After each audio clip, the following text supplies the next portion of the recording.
Podcast. The Brutally Delicious Podcast. What's up, everybody? This is Dark Macek with Brutally Delicious, coming at you with a review of Dirkschneider's brand new album, Balls to the Wall Reloaded. Okay, so just like it sounds, this is Udo Dirkschneider and a cast of merry men re-recording the classic Accept album, Balls to the Wall, in its entirety. So, Accept from this era, meaning the early 80s, is some of the most venerated heavy metal out there. In fact, I strongly doubt anybody listening to this hasn't heard the original Balls to the Wall before. So, these songs are already all well known. I don't need to talk about which of those are my favorite or which one has a great chorus, because we already know that. Instead, let's just talk about this fantastic package.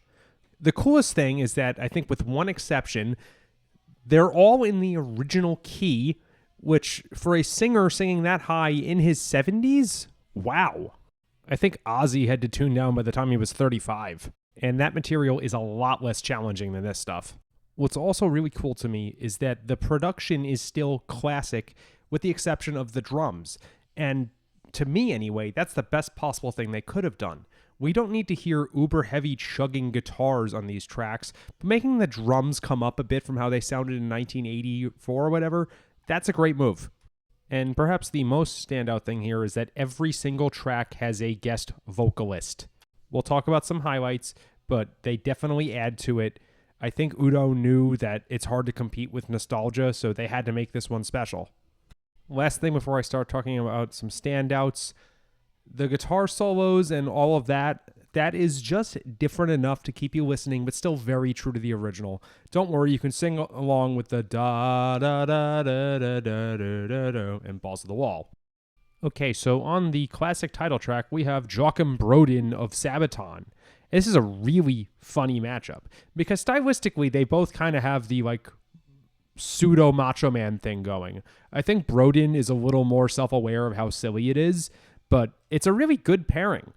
Joakim is clearly straining here, and I think he would be the first one to tell you that it's pretty high for his voice, but the end result is just so much cooler. I kind of think he was born to sing this song. London Leather Boys with Bill Byford of Saxon. It's funny getting a British singer to do this. I wonder, was Rob Halford busy? Because, he's got the whole leather getup. But still, cool collaboration, good job. Mela Petroza of Creator on Fight It Back. Nice three-peat, because those are the first three on the album. And I thought it was really cool for Udo to acknowledge some people who came after him.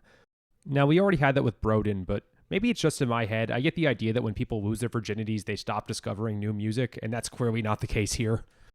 Mikael Kiske of Halloween on Losing More Than You've Ever Had. This was an amazing choice and by far my favorite. Killer harmonies, killer backing vocals, and somewhat ironically, even though the vocalists are both from Germany, it's like the two most different styles of metal singing there is. You have one who's this pristine, angelic tenor and one who's gruff and also a tenor, but delivered very differently. Nice juxtaposition. Turn Me On. This is actually one of my favorites from the original album. This is the one where they drop the key, and I just have to ask, why? Was it for guest star Danko Jones? I don't know. I think it would have been better still at F sharp. And last but certainly not least, this might have been Dee Snider's best vocal performance ever. His guest on Losers and Winners.